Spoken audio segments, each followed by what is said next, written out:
साथियों, टीएमसी सरकार गरीब, किसान, नौजवान और महिला के सशक्तिकरण में बहुत बड़ी रुकावट है। पश्चिम बंगाल विकसित होगा तभी भारत भी विकसित होगा। टीएमसी को घमंड है कि उसके पास एक निश्चित वोट बैंक है।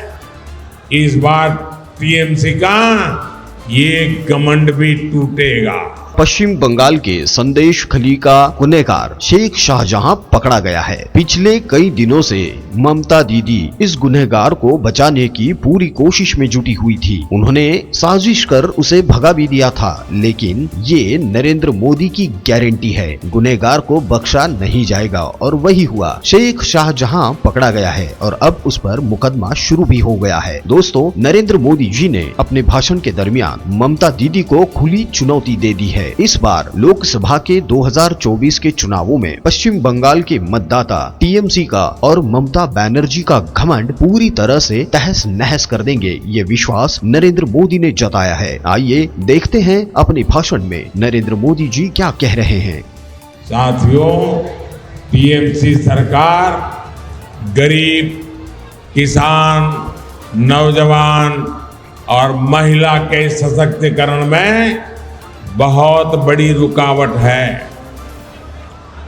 ये चार वर्ग जब तक सशक्त नहीं होंगे तब तक पश्चिम बंगाल विकसित नहीं हो सकता।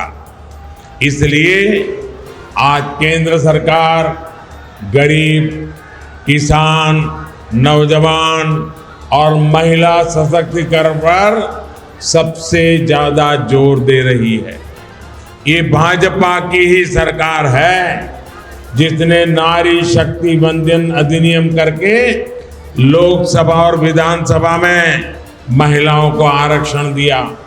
ये भाजपा की ही सरकार है जिसने नमो ड्रोन दीदी अभियान शुरू किया है। इस अभियान के तहत हम गांव की बहनों बेटियों को आधुनिक ड्रोन उड़ाने की ट्रेनिंग दे रहे हैं। भाजपा की सरकार गांव-गांव में महिला स्वयं सहायता समूहों को लाखों करोड़ की मदद दे रही है, जिससे उनकी आमदनी और बढ़े। हमने देश में 3 करोड़ लखपति दीदी बनाने का भी संकल्प लिया है। साथियों, पश्चिम बंगाल विकसित होगा तभी भारत भी विकसित होगा। इसके लिए जरूरी है कि आने वाले लोकसभा चुनाव में पश्चिम बंगाल की सभी सीटों पर कमल खिलेगा। टीएमसी को घमंड है कि उसके पास एक निश्चित वोट बैंक है। इस बार टीएमसी का ये घमंड भी टूटेगा। इस बार मुस्लिम बहन बेटियां भी टीएमसी के गुंडा राज को उखाड़ फेंकने के लिए आगे आएंगे। इस लोकसभा चुनाव के नतीजे पश्चिम बंगाल से टीएमसी सरकार का उसकी विदाई का, उसके पराजय का काउंटडाउन शुरू करेंगे।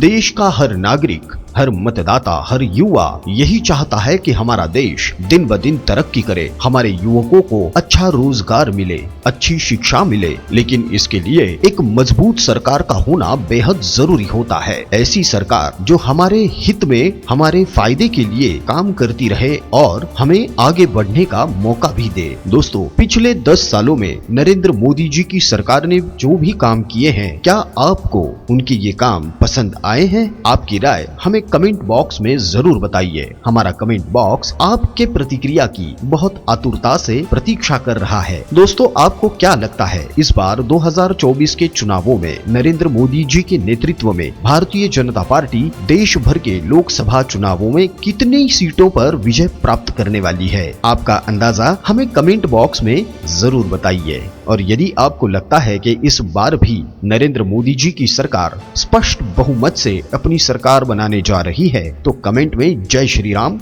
जरूर लिखें। अभी तक अगर आपने हमारे भारत प्रपंच इस YouTube चैनल को सब्सक्राइब नहीं किया है तो अवश्य कर लीजिए, साथ ही बेल आइकॉन भी प्रेस कर दीजिए। यदि हमारे वीडियोस आपको पसंद आते हैं तो इन वीडियोस को अपने मित्र और परिवार के साथ में शेयर भी जरूर करें। फिर मिलते हैं अगले वीडियो में। जय हिंद, वंदे मातरम, जय श्री राम।